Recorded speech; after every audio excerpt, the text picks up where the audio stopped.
Hello friends, कैसे हैं आप लोग। मैं सीए विकास शर्मा आपका स्वागत करता हूं मेरे यूट्यूब चैनल सीए विकास शर्मा पर। आज मैं लाया हूं आपके लिए एक बहुत ही मोस्ट अवेटेड वीडियो, जिसके लिए आप काफी टाइम से इंतजार कर रहे हैं और आप लोगों की तरफ से काफी बार रिक्वेस्ट आई है कि मैं इस टॉपिक के ऊपर वीडियो बनाऊं, जिससे कि उन सभी लोगों को जो कि ऑनलाइन प्लेटफॉर्म पर अपने प्रोडक्ट्स की सेलिंग करते हैं, जैसे कि अमेजॉन, फ्लिपकार्ट, स्नैपडील एंड इसके अलावा और भी मार्केट प्लेस, तो उन लोगों को अपनी अकाउंटिंग कैसे करनी है, कैसे उन्हें अपनी सेल, रिटर्न और पेमेंट रिकंसिलिएशन करना है, किस तरह से वो अपनी डे टू डे ट्रांजैक्शंस को टैली में रिकॉर्ड कर सकते हैं, किस तरह से वो रिकंसिलिएशन बनाएंगे। कुछ दिन पहले मैंने अपने इसी चैनल पर ई कॉमर्स अकाउंटिंग को लेकर कुछ वीडियोस डाली थी, तो उन वीडियोस पर लोगों की तरफ से काफी कमेंट आए हैं जो चाहते हैं ये सीखना कि कैसे ई कॉमर्स अकाउंटिंग को हम टैली के अंदर इंपोर्ट करेंगे, कैसे हम सेल और रिटर्न का रिकंसिलिएशन बनाएंगे और पेमेंट का भी रिकंसिलिएशन किस तरह से बनाया जाएगा। तो आज की मेरी ये वीडियो स्पेसिफिकली उन लोगों के लिए है जो फ्लिपकार्ट पर अपनी प्रोडक्ट्स की सेलिंग करते हैं। तो आज की इस वीडियो में मैं आपको बताऊंगा कि कैसे आप अपनी सेल रिटर्न्स और पेमेंट का रिकंसिलिएशन कर सकते हैं, किस तरह से आपको मार्केट प्लेस से रिपोर्ट डाउनलोड करनी है, किस तरह से आप उन रिपोर्ट्स को अरेंज करेंगे ताकि वो टैली के अंदर इंपोर्ट हो सके। तो बने रहिएगा इस वीडियो पर, वीडियो को शुरू से लेकर आखिरी तक पूरा देखिएगा ताकि आपको एक एक पॉइंट, एक एक स्टेप समझ आ पाए कि हमें आखिर क्या प्रोसेस फॉलो करना होता है अगर हम अपनी फ्लिपकार्ट पर होने वाली सेल्स को टैली के अंदर एंटर करना चाहते हैं और हम उसका पेमेंट रिकंसिलिएशन भी करना चाहते हैं। तो चलिए आज की इस वीडियो को शुरू करते हैं। वीडियो में सबसे पहले मैं आपको कुछ इंपॉर्टेंट एस्पेक्ट बता देना चाहता हूं और सबसे पहले मैं आपको बताऊंगा कि आखिर कौन कौन सी रिपोर्ट्स हैं जो आपको फ्लिपकार्ट मार्केट प्लेस से डाउनलोड करनी है, किस तरह से हम उसको अरेंज करेंगे और फाइनली हम उसे टैली में कैसे इंपोर्ट करेंगे। तो सबसे पहले बात कर लेते हैं कुछ रिपोर्ट्स की जो कि हमें डाउनलोड करनी है फ्लिपकार्ट से। तो जैसे ही हम फ्लिपकार्ट के लिए अपनी अकाउंटिंग स्टार्ट करते हैं तो सबसे पहला स्टेप हमें फॉलो करना होता है रिपोर्ट्स डाउनलोड का। तो रिपोर्ट में जो हम रिपोर्ट्स डाउनलोड करेंगे वो सबसे पहली रिपोर्ट जो हमारी रहेगी वो सेल्स रिपोर्ट रहेगी। उसके बाद हम एक रिपोर्ट डाउनलोड करेंगे सेटल्ड पेमेंट रिपोर्ट, ये हमारा पेमेंट रिकंसिलिएशन के लिए काम आएगी। और इसके बाद जो हम डाउनलोड करेंगे जीएसटी रिपोर्ट, ये हमारा केवल क्रॉस चेकिंग के लिए काम आएगी कि जो हमने अपनी सेल निकाली है और जो हमें मार्केट प्लेस सेल दे रहा है क्या वो दोनों बराबर है, क्या दोनों जीएसटी के पॉइंट ऑफ व्यू से सेम है या उनमें कोई डिफरेंस है। इसके बाद जो हम डाउनलोड करेंगे रिपोर्ट वो है कमीशन इनवॉइसेस, ताकि आपको जीएसटी का इनपुट मिल सके। और इसके बाद जो हमारी रिपोर्ट रहेगी वो लिस्टिंग फाइल हम इसलिए निकालेंगे ताकि अगर कोई नया एसकेयू हमने इंट्रोड्यूस किया है तो हम उसको भी प्रॉपर रिकॉर्ड में ले पाए। इसके बाद एक बहुत ही मोस्ट इंपोर्टेंट एस्पेक्ट है जो मैं आपको पहले ही क्लियर कर देना चाहता हूं। अगर आप चाहते हैं मार्केट प्लेस से अपनी सेल को टैली में एंटर करना और आप 1 बाय 1 इनवॉइस नहीं एंटर करना चाहते हैं, आप चाहते हैं आपके बल्क इनवॉइस टैली के अंदर इंपोर्ट हो जाए, बल्क रिटर्न आपकी इंपोर्ट हो जाए, इवन पेमेंट का भी आप बल्क में इंपोर्ट करना चाहते हैं, तो उसके लिए आपको दो चीजें चाहिए होंगी। सबसे पहला है आपके पास टैली का लाइसेंस्ड वर्जन होना चाहिए, मतलब वो टैली पायरेटेड नहीं होनी चाहिए। और दूसरा आपको चाहिए होगी एक टीसीपी फाइल जो कि हेल्प करती है आपके एक्सेल के डेटा को टैली के अंदर इंपोर्ट करवाने में। तो अगर आपके पास ये टीसीपी फाइल नहीं है तो आप हमसे कांटेक्ट कर सकते हैं, हम आपको इस टीसीपी फाइल को दिलवाने में और टैली का लाइसेंस वर्जन दिलवाने में आपकी पूरी हेल्प करेंगे।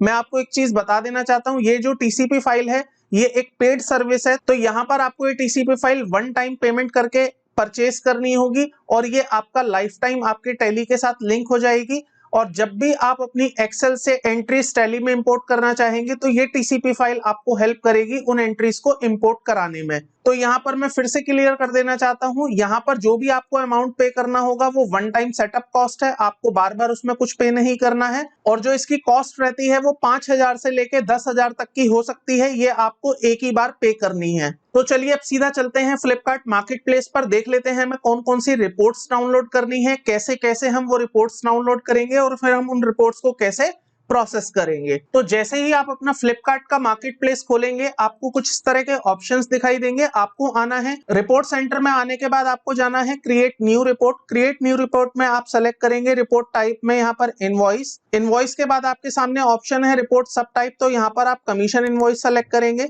कमीशन इनवॉइस सेलेक्ट करने के बाद आप यहाँ पर डेट रेंज देंगे, तो आप जिस महीने का भी इनवॉइस निकालना चाहते हैं तो आप वो यहाँ पर मंथ सेलेक्ट करेंगे। तो लेट से मैं यहाँ पर इनवॉइस निकाल लेता हूँ जून महीने का, तो आपने जून सेलेक्ट करना है। उसके बाद आपको जनरेट पर क्लिक करना है। जैसे ही आप जनरेट क्लिक करेंगे तो आपकी यहाँ पर रिपोर्ट प्रोसेसिंग में चली जाएगी। अभी यहाँ पर क्यूड दिखाएगा, जब ये डाउनलोड होने की पोजीशन में आ जाएगी तो यहाँ पर डाउनलोड वाला ऑप्शन एनेबल हो जाएगा, जिसके बाद आप इसे डाउनलोड कर सकते हैं। इसके बाद आपको दूसरी रिपोर्ट क्रिएट करनी है जो कि आपकी सेल्स रिपोर्ट रहेगी। तो आप यहाँ पर टाइप सेलेक्ट करेंगे, टाइप में आपको लेना है टेक्स्ट रिपोर्ट। टेक्स्ट रिपोर्ट में आने के बाद आप यहाँ पर सब टाइप सेलेक्ट करेंगे, तो सब टाइप में आप लेंगे सेल्स रिपोर्ट।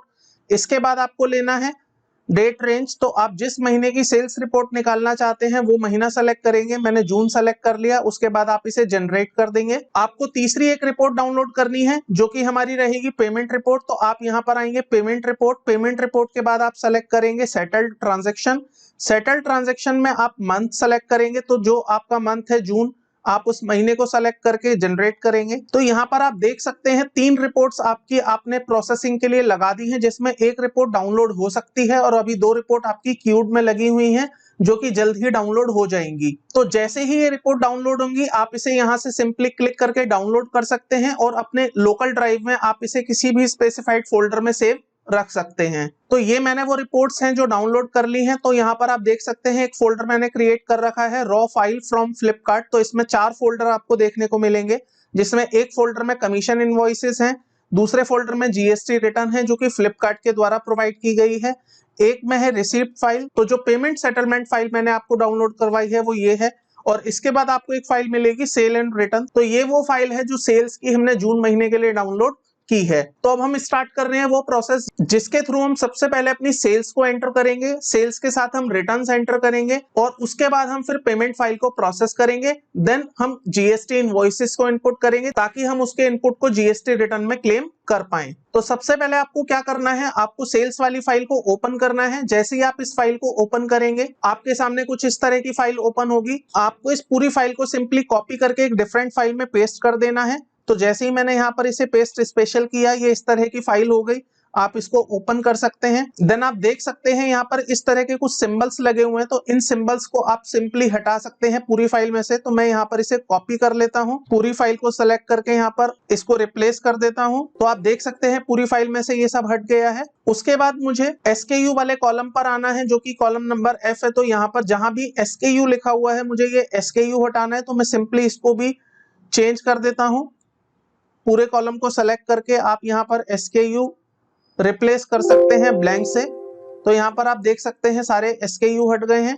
ये मेरी एक रॉ फाइल है। इस रॉ फाइल में दोनों ही ट्रांजैक्शन कैप्चर है, मतलब जो मैंने सेल की है वो भी कैप्चर है और जो मेरी रिटर्न्स आई हैं वो भी इसमें कैप्चर है। इवन अगर मेरा कोई ऑर्डर कैंसिल भी हुआ है, मान लीजिए कस्टमर ने ऑर्डर प्लेस किया, इनवॉइस जनरेट हो गया, लेकिन कस्टमर ने बाद में उस ऑर्डर को कैंसिल कर दिया, चाहे वो कोरियर रिटर्न है चाहे कस्टमर रिटर्न है, हर तरह की रिटर्न प्लस कैंसिलेशन दोनों इसमें कैप्चर हैं। तो अभी इसी रॉ फाइल को मैं प्रोसेस करके फाइनल फाइल में कन्वर्ट करूंगा। इसके बाद आपको आइटम क्वांटिटी वाले कॉलम पर आना है और यहाँ पर इसको आप डिलिमिटेड कर देंगे। तो यहाँ पर आप फॉर्मूला यूज कर सकते हैं। पूरे कॉलम को सेलेक्ट करके आप यहाँ पर ऑल DEE करके डिलिमिटेड कर सकते हैं। देन आपको यहाँ पर हर उस कॉलम पर ये प्रोसेस फॉलो करना है जहां जहां पर आपको इस तरह से फॉर्मेटिंग दिख रही है। तो यहाँ पर मैं कह सकता हूँ हमें सबसे पहले फॉर्मेटिंग वाला काम करना है। तो आप हर कॉलम पर इस तरह से करेंगे ताकि आपकी ये फॉर्मेटिंग ठीक हो पाए। आपको ये स्टेप हर कॉलम पर फॉलो करना है जहां जहां आपका अमाउंट, क्वांटिटी या कोई इंपॉर्टेंट इंफॉर्मेशन लिखी हुई है। इसी तरह आपको CGST, SGST वाले कॉलम पर भी ये करना है। अगर कहीं पर सेस है, GST का रेट है, IGST का रेट है, तो हर जगह पर आप ये सिंपल सा एक प्रोसेस फॉलो करेंगे। इसके बाद आपको कॉलम AS पर आना है जो कि आपका बायर इनवॉइस डेट का कॉलम है। तो जैसे ही आप बायर इनवॉइस डेट के कॉलम में आप देखेंगे तो यहाँ पर डेट आपको एक डिफरेंट फॉर्मेट में दिखेगी। आपको इसको ठीक करना है। सिंपली यहाँ पर आप कॉलम इंसर्ट करके इसको Alt+E करेंगे तो यहाँ से आप डेट को हटा पाएंगे।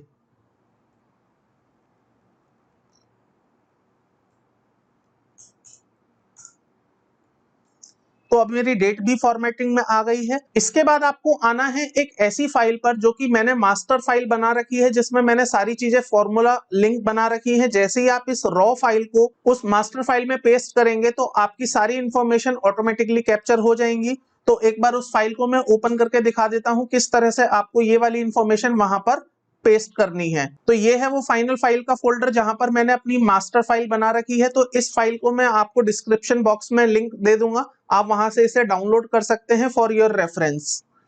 तो जैसे ही आप इस फाइल को ओपन करेंगे, यहाँ पर आपको 3 टैब देखने को मिलेंगे, एक होगा ऑल, एक दूसरा टैब है सेल्स, तीसरा टैब है रिटर्न्स।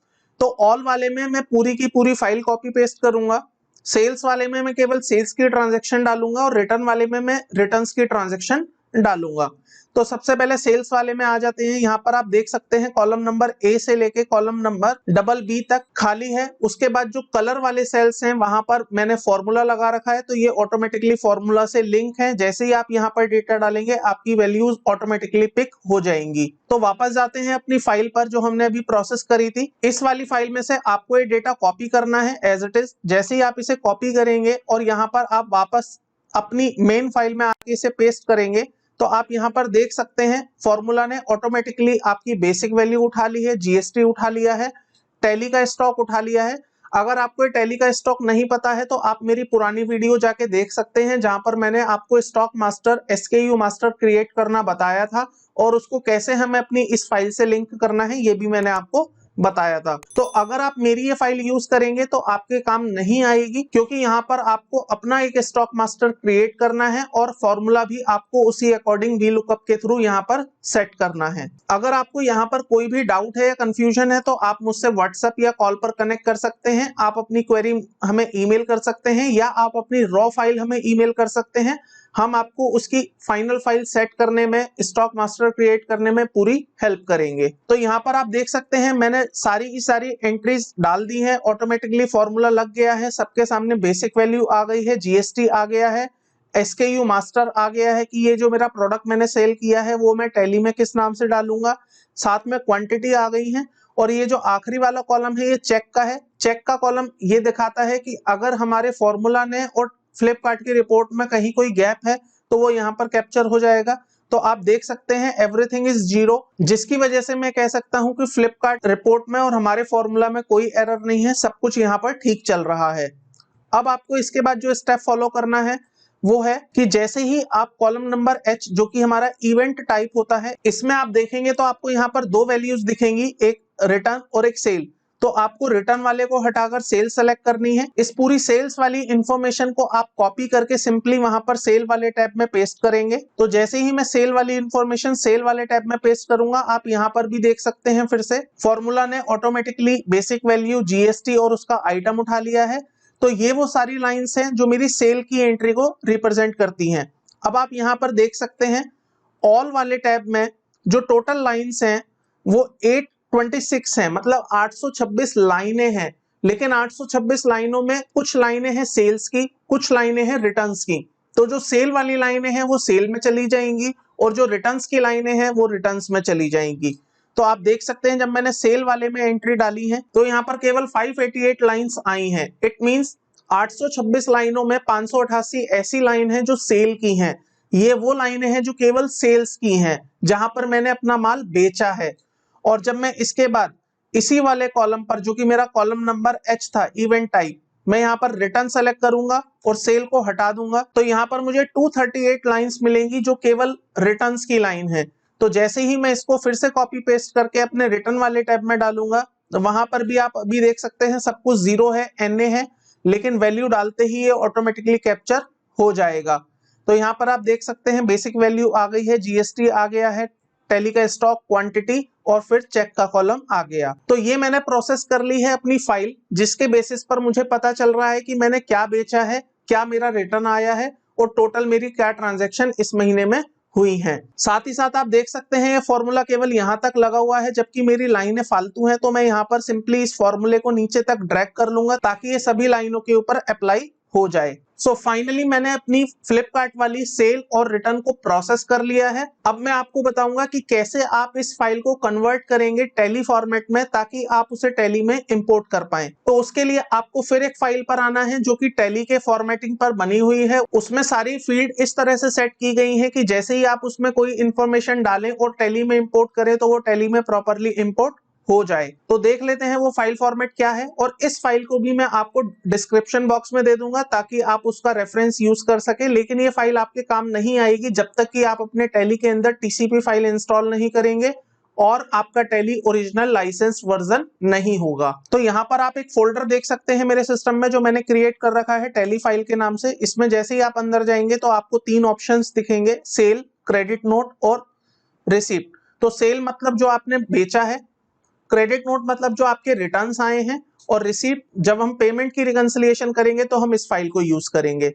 तो यहाँ पर मैंने 3 फाइलें क्रिएट करी हैं। अगर मुझे सेल्स की एंट्री टैली के अंदर इंपोर्ट करनी है तो मैं इस वाली फाइल को यूज करूंगा। अगर मुझे क्रेडिट नोट मतलब जो कि मेरे रिटर्न्स हैं उनको मुझे इंपोर्ट करना है टैली में तो मैं ये वाली फाइल यूज करूंगा। और अगर मुझे पेमेंट मतलब जो कि मेरी रिसीप्ट्स हैं मुझे वो एंटर करनी है टैली के अंदर तो मैं ये वाली फाइल यूज करूंगा। तो सबसे पहले मैं आपको सेल्स वाली एंट्री दिखा देता हूं। तो जैसे ही आप इस फाइल को ओपन करेंगे आपके सामने कुछ इस तरह की फील्ड्स आ जाएंगी। इन फील्ड्स में अब हम एक एक करके अपनी सारी इंफॉर्मेशन उस मेन फाइल से डालेंगे जो अभी हमने रिसेंटली प्रोसेस करी है। तो सबसे पहले आपसे पूछा जा रहा है इनवॉइस नंबर। तो आपको अपनी मेन फाइल में आना है। मेन फाइल में आप आएंगे सेल्स वाले टैब पे, क्योंकि यहाँ पर वो सारी ट्रांजैक्शन है जो आपने ड्यूरिंग द मंथ सेल करी हैं। तो आप इसमें जैसे ही इस वाले कॉलम पर आएंगे जहां पर आपका इनवॉइस नंबर मेंशन है जो कि कॉलम नंबर AR है, तो आप इसे पूरा का पूरा कॉपी करके यहाँ पर पेस्ट कर सकते हैं। यहाँ पर आपके सारे इनवॉइस नंबर डल जाएंगे।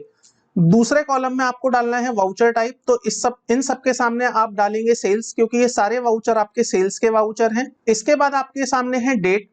तो आपको डेट डालनी है इनवॉइस डेट। तो आप देख सकते हैं बायर इनवॉइस डेट यहाँ पर लिखी हुई है जिसकी कि हमने अभी फॉर्मेटिंग करी थी। तो आप इसको सिंपली कॉपी कर सकते हैं, यहाँ पर आपको पेस्ट करना है और आप ऊपर वाली लाइन से इसकी स्पेशल फॉर्मेटिंग कर सकते हैं। उसके बाद आपसे पूछा जाएगा ऑर्डर आईडी। तो यहाँ पर आपको ऑर्डर आईडी डालनी है। तो ऑर्डर आईडी जो है हमारे पास वो ये है। आप इसे सिंपली कॉपी करेंगे, यहाँ पर पेस्ट कर देंगे। उसके बाद आपसे पूछा जा रहा है आइटम। तो यहाँ पर आइटम आपको ये वाला नहीं लेना है जो आपके सामने SKU लिखा हुआ है। रादर अभी हमने जो अपने स्टॉक मास्टर के थ्रू VLOOKUP की हेल्प से जो वैल्यू उठाई है यहाँ पर टैली स्टॉक, ये वाला आपको स्टॉक उठाना है। आप सिंपली इसको यहाँ पर कॉपी पेस्ट कर सकते हैं। फिर आपसे पूछा जा रहा है लोकेशन। तो अगर आपका स्टॉक मल्टीपल लोकेशन से मूव होता है, मान लीजिए आपके बहुत सारे वेयर हाउसेस हैं, तो आप वहां पर पर्टिकुलर वो वाला वेयर हाउस सेलेक्ट करेंगे जहां से आपका प्रोडक्ट सेल हुआ है। अगर आपका एक ही वेयर हाउस है मतलब आप अपने खुद से पैक करते हैं और भेजते हैं तो उस केस में आप मेन लोकेशन सेलेक्ट करेंगे। तो मेन लोकेशन आप सभी आइटम के सामने डाल देंगे। फिर उसके बाद आपको डालना है क्वांटिटी। तो क्वांटिटी के लिए यहाँ पर फॉर्मूला से मैंने ऑटोमेटिकली ये क्वांटिटी कैप्चर की हुई है। आप इसी क्वांटिटी को यहाँ पर कॉपी पेस्ट कर देंगे। अब इस क्वांटिटी में 1, 2, 3 कुछ भी हो सकता है। इट डिपेंड्स अपॉन कि कस्टमर ने कितनी क्वांटिटी परचेज की थी। इसके बाद आप ये वाले जो 2 कॉलम देख रहे हैं ये वैल्यूज हैं। तो आपको सबसे पहले कॉलम I में अपनी वैल्यू डालनी है जो कि आपकी बेसिक वैल्यू है। तो इस बेसिक वैल्यू को आपको यहाँ डालना है। बेसिक वैल्यू मतलब taxable value. Then column number H में आप एक फॉर्मूला लगाएंगे जिसमें आपकी वैल्यू आएगी column number I divided by quantity. तो अगर क्वांटिटी 1 है तो दोनों वैल्यू सेम हो जाएंगी। अगर क्वांटिटी किसी केस में ज्यादा है तो यहाँ पर यूनिट की क्वांटिटी आ जाएगी। मैं आपको एक दिखा देता हूं। मान लीजिए किसी कस्टमर ने मेरे से एक क्वांटिटी मांगी है। तो यहाँ पर आप देख सकते हैं टोटल बेसिक वैल्यू है 553 रुपए 33 पैसे और यहाँ पर भी 553 रुपए 33 पैसे ही है। लेकिन अगर किसी कस्टमर ने मुझसे 2 क्वांटिटी मांगी है तो आप यहाँ डिफरेंस देख पाएंगे। टोटल टैक्सेबल वैल्यू है 651 रुपए जबकि पर यूनिट वैल्यू है 325 रुपए 71 पैसे। तो आपको यहाँ पर टोटल वैल्यू डालनी है। इस वाले कॉलम में आप टोटल वैल्यू डालेंगे जबकि इस वाले कॉलम में आप फॉर्मूला के थ्रू सिंगल यूनिट की वैल्यू डालेंगे। उसके बाद आपके सामने है पार्टी नेम। तो पार्टी नेम क्योंकि आपके लिए फ्लिपकार्ट है, इंडिविजुअल कस्टमर आपकी पार्टी नहीं है। ध्यान रखने वाली बात यह है यहाँ पर आपके लिए जो पार्टी बन रही है वो फ्लिपकार्ट बन रही है। एक चीज और मैं आपको यहाँ बता देना चाहता हूँ, जब भी आप ये फाइल प्रोसेस करते हैं तो उससे पहले आपको टैली के अंदर भी कुछ सेटिंग्स करनी होती है। लेजर का कॉन्फ़िगरेशन करना होता है, लेजर कस्टमर का, पार्टीज का, फ्लिपकार्ट मार्केट प्लेसेस का आपको कुछ कॉन्फ़िगरेशन करना होता है। तो वो कॉन्फ़िगरेशन भी हम आपको हमारी पेड सर्विसेज में करके देते हैं। हम आपको एक पूरा सेटअप क्रिएट करके देते हैं जहां पर हम आपको एक डेमो भी देंगे और हम आपको सिखाएंगे भी कि कैसे अल्टीमेटली आप अपनी एंट्रीज को प्रोसेस कर सकते हैं टैली में ऑन अ मंथली बेसिस और अ डेली बेसिस। तो अगर आप ये काम खुद से करना चाहते हैं तो इस वीडियो के थ्रू आप कर सकते हैं, लेकिन उस केस में आपको टैली का कॉन्फ़िगरेशन करना होगा। अगर आपको टैली कॉन्फ़िगरेशन में कहीं भी कोई प्रॉब्लम आती है तो आप हमसे कनेक्ट कर सकते हैं। हम आपकी कॉन्फ़िगरेशन के अंदर पूरी हेल्प करेंगे। उसके बाद आपको शिप टू नेम में डालना है, तो यहाँ पर आप सेलेक्ट करेंगे flipkart.com। अगर यही अमेजोन होगा तो आप अमेजोन सेलेक्ट करेंगे। हालांकि अमेजोन के लिए मैं एक दूसरी वीडियो बनाऊंगा जिसमें मैं आपको बताऊंगा कि अमेजोन की एंट्री आप किस तरह से कर सकते हैं, उसमें कौन कौन सी रिपोर्ट आपको डाउनलोड करनी रहेंगी। उसके बाद आपके सामने पूछा जाएगा कस्टमर फोन नंबर, तो आप यहाँ पर फोन नंबर के सामने अगर फोन नंबर अवेलेबल है तो आप डाल सकते हैं, अदरवाइज आप उसे सिंपली फोन नंबर डाल के भी छोड़ सकते हैं। सिटी आपसे पूछी जाएगी, तो ये आपको इस वाली फाइल में मिल जाएगी जो कि आपकी स्टेट है, तो आप स्टेट को ही सिटी के अंदर डाल देंगे। सेम आपको फिर से कॉपी पेस्ट करके स्टेट में डालना है। उसके बाद आपको डालना है पिन कोड, तो वो भी आपको इस फाइल में अवेलेबल है, वो आप यहाँ पर डालेंगे। ये पिन कोड और स्टेट हेल्प करेंगे ये डिसाइड करने में कि आपकी सेल के ऊपर CGST लगना है, SGST लगना है या IGST लगना है, तो वो भी आप इसी में आगे देख पाएंगे कैसे हम उसको सेग्रीगेट करेंगे। उसके बाद आइटम डिटेल है, आपको खाली छोड़नी है। अदर चार्जेस लेजर, ये आपको खाली छोड़ना है। शिपिंग के अंदर आप इसे 0 करेंगे। अगर आपने कोई शिपिंग चार्ज करी है तो आप यहाँ पर शिपिंग डालेंगे, अदरवाइज आप शिपिंग में 0 रखेंगे। तो क्योंकि मैंने इस केस में कोई शिपिंग चार्ज नहीं करी है तो मैंने यहाँ पर शिपिंग को 0 कर दिया है। अगर मान लीजिए मैंने 50 रुपए या 100 रुपए शिपिंग के भी लिए होते तो मैं यहाँ पर 50 या 100 जो भी मेरी शिपिंग वैल्यू है वो मैं यहाँ पर डाल देता। इसके बाद आपको डेस्टिनेशन डालनी है, तो जो आपका स्टेट है वही आपकी डेस्टिनेशन है, तो आप इसे यहाँ डाल देंगे। देन टर्म्स ऑफ पेमेंट डालनी है, तो टर्म्स ऑफ पेमेंट में COD है, प्रीपेड है, वो आप डाल सकते हैं। अगर आपको नहीं पता COD है प्रीपेड है तो आप इसे NA डाल के छोड़ देंगे। नरेशन डालनी है इसके बाद आपको, तो आप यहाँ पर सिंपली एक नरेशन यूज कर सकते हैं, being good sold on Flipkart, जो कि आपकी सभी लाइनों के सामने कॉपी पेस्ट होगी। एंड यहाँ पर आपका एक इंपॉर्टेंट टास्क है जो आपको बहुत ध्यान से देखना है, sales ledger, IGST ledger, CGST ledger. तो यहाँ पर मैं आपको बता देना चाहता हूँ, अगर आपने अपने प्रोडक्ट की सेलिंग अपनी ही स्टेट में की है तो आप वहां पर CGST और SGST चार्ज करेंगे। अगर आपके प्रोडक्ट की सेलिंग आपके स्टेट के बाहर हुई है तो आप वहां पर IGST चार्ज करेंगे। तो मान लीजिए मैं दिल्ली में बिलोंग करता हूं, मैंने अपने प्रोडक्ट्स अगर दिल्ली में बेचे तो मैं वहां पर CG और SG चार्ज करूंगा। अगर मैं अपने प्रोडक्ट्स दिल्ली के बाहर बेचता हूं या मेरा कोई कस्टमर है जो दिल्ली के बाहर से ऑर्डर प्लेस करता है तो उस केस में जो मैं चार्ज करूंगा वो IGST रहेगा। तो यहाँ पर मुझे क्या करना है, सबसे पहले डेस्टिनेशन वाला जो कॉलम है मैं वहां पर फिल्टर लगा लेता हूं, जिसमें मैं ये कहूंगा कि अगर मेरे जितने भी ऑर्डर हैं जो दिल्ली के हैं वहां पर अगर मैंने अपने प्रोडक्ट बेचे तो वहां पर मेरी जो सेल होगी वो लोकल सेल होगी और जो भी मेरा परसेंटेज है प्रोडक्ट पर वो एप्लीकेबल हो जाएगा। तो क्योंकि यहाँ पर जो मेरा प्रोडक्ट है वो शूज कैटेगरी का प्रोडक्ट है और क्योंकि शूज कैटेगरी पे 5% का GST है, तो यहाँ पर मुझे ये सेग्रीगेशन करने की जरूरत नहीं है कि कौन सा आइटम 5 वाला है, कौन सा 12 वाला है और कौन सा 18 वाला है। क्योंकि मेरे सभी आइटम 5% के हैं तो मैं यहाँ पर सिंपल दिल्ली वाले केस में जो लेजर सेलेक्ट करूंगा वो लोकल सेल 5% का सेलेक्ट करूंगा। तो आप लेजर का कैटेगराइजेशन यहाँ पर देख सकते हैं, मैंने क्रिएट किया हुआ है, आप सिंपली इसको कॉपी पेस्ट कर सकते हैं। तो ये मैंने यहाँ से कॉपी कर लिया और सेल्स वाले लेजर में मैंने लोकल सेल 5% असाइन कर दी सभी केसेस में जिन ऑर्डर्स को मैंने दिल्ली के अंदर ही प्रोसेस किया है। अब लोकल सेल डालने के बाद जो मेरे पास लेजर है वो CG और SG का लेजर है, क्योंकि मेरा यहाँ पर जो एप्लीकेबल GST है वो CG और SG है। तो इसके लिए मैं यहाँ पर देखूंगा तो मेरे पास एक लेजर है आउटपुट CGST 2.5%, क्योंकि 5% के केस में CGST आधा हो जाएगा, और सिमिलरली मेरे पास आउटपुट SGST भी रहेगा जो कि 2.5% ही रहेगा। तो इन दो लेजर्स को सेलेक्ट करके मैं सभी लाइनों के सामने असाइन कर दूंगा। देन इसके बाद IGST है, तो IGST का कॉलम मुझे खाली छोड़ना है क्योंकि दिल्ली की सेल है, CG और SG में अमाउंट जाना है। अब आपके सामने ये दो कॉलम है CG और SG, तो यहाँ पर आप एक फॉर्मूला लगाएंगे। फॉर्मूला आपका लगेगा on the basis of your applicable GST rate. अगर आपके प्रोडक्ट पे 12% का GST है तो आप अकॉर्डिंगली फॉर्मूला चेंज कर देंगे, 18 वाला है तो आप अकॉर्डिंगली इसको चेंज कर देंगे। तो यहाँ पर जो आपको फॉर्मूला लगाना है वो सिंपल सा है, राउंड, देन आपकी ये जो बेसिक वैल्यू आपने यहाँ ली थी total taxable value into 5% comma 2 comma then bracket close. तो जैसे ही आपने यहाँ पर फॉर्मूला लगा दिया आपके सामने CGST की वैल्यू आ गई। आप इसी फॉर्मूले को यूज करके SGST के भी अंदर असाइन कर सकते हैं। तो अब आप देख सकते हैं आपके सामने CGST आ गया, आपके सामने SGST आ गया और आपके सामने यहाँ पर इसकी टैक्सेबल वैल्यू भी आ गई। सॉरी, यहाँ पर हमें एक चीज ठीक करनी है, मैंने CGST के अंदर 5% ले लिया है, जबकि ये 5 नहीं होना चाहिए, ये 2.5 होना चाहिए और इसी तरह SGST के भी अंदर ये 2.5 होना चाहिए। तो अब यहाँ पर जो मेरी टोटल बेसिक वैल्यू आई है जो कि मैंने अभी वहां से उठाई है वो है 460 रुपए 96 पैसे और इसके अंदर जो मेरा टैक्स लगा है 11 रुपए 52 पैसे प्लस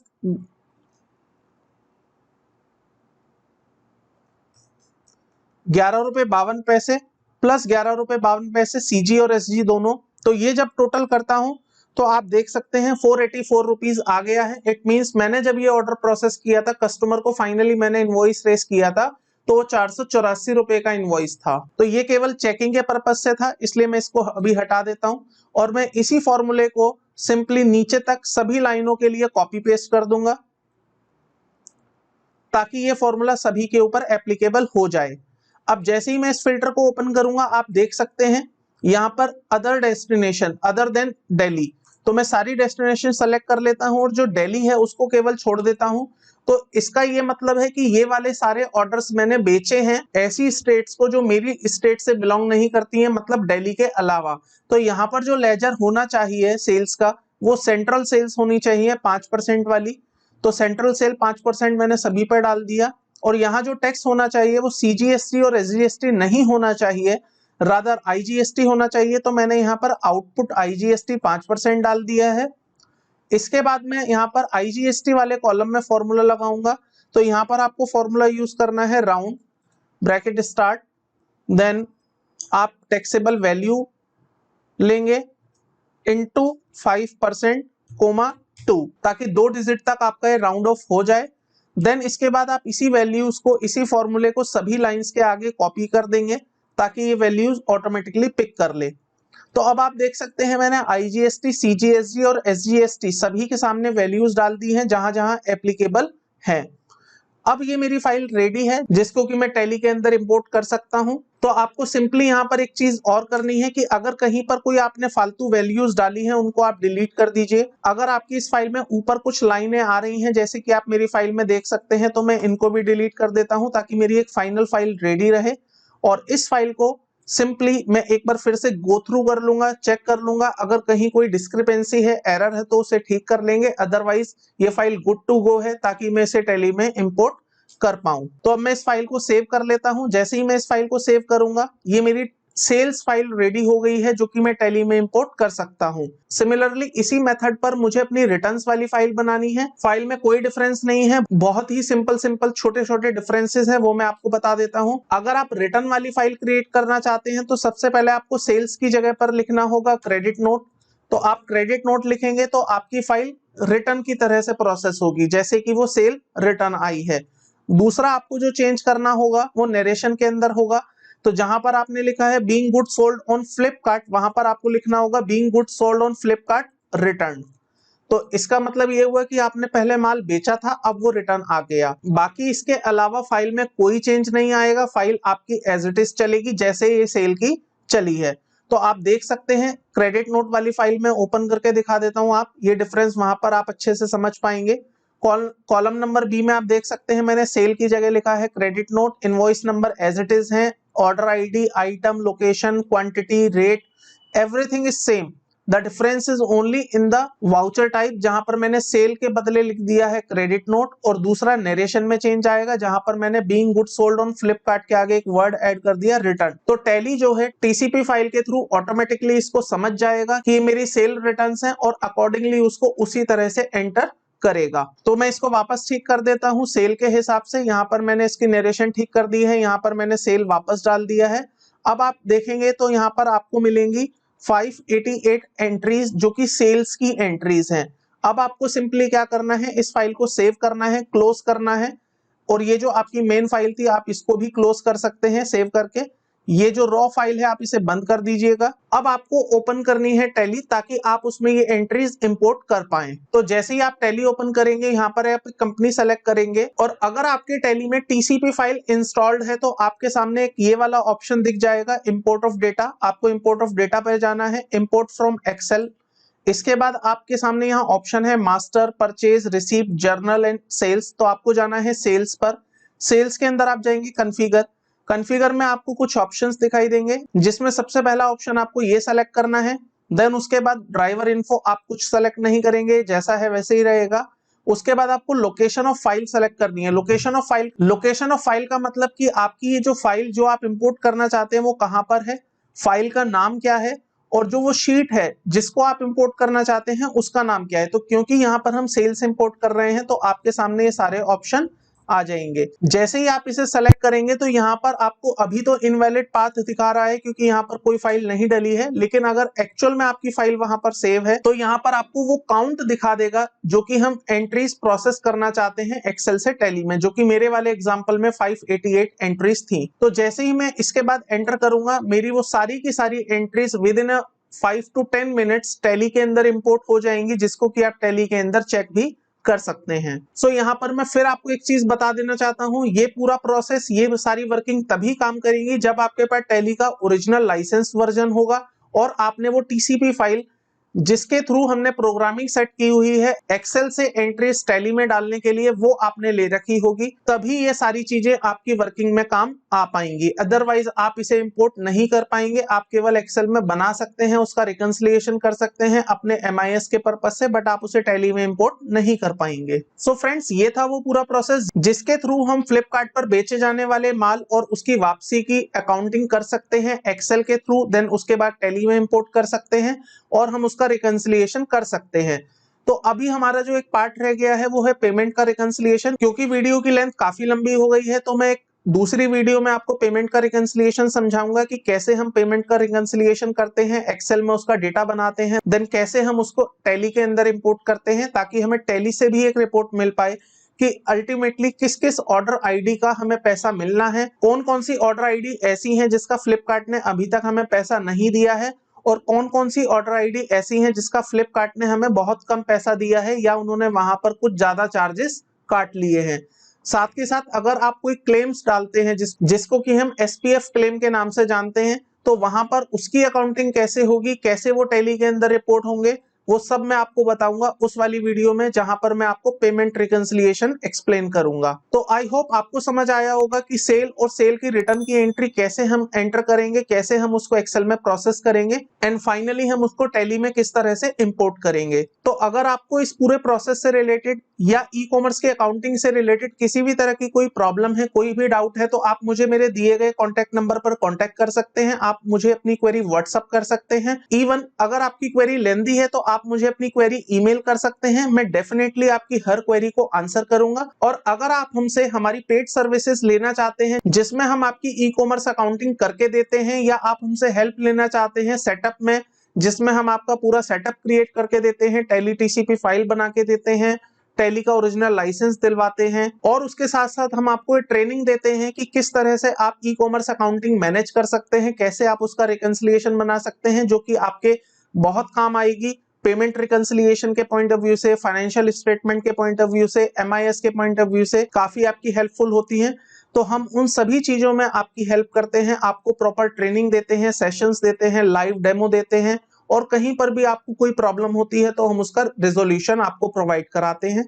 तो उसके लिए आप हमारी वेबसाइट पर भी जा सकते हैं, आप हमारी पेड सर्विसेज ले सकते हैं, आप हमें कांटेक्ट कर सकते हैं फॉर बेटर इंफॉर्मेशन। अगर आपको ये वीडियो पसंद आई है तो प्लीज वीडियो को लाइक करिएगा, चैनल को सब्सक्राइब कर लीजिएगा, साथ में बेल आइकन को प्रेस कर दीजिएगा ताकि आपको मेरे द्वारा लाई गई लेटेस्ट वीडियोस की नोटिफिकेशन मिलती रहे। मैं इसी तरह की वीडियोस आपके लिए लेके आता रहता हूं। आज की वीडियो में केवल इतना ही था। जल्द ही मिलता हूं एक नई वीडियो के साथ, नए टॉपिक के साथ। तब तक के लिए थैंक यू, बाय बाय।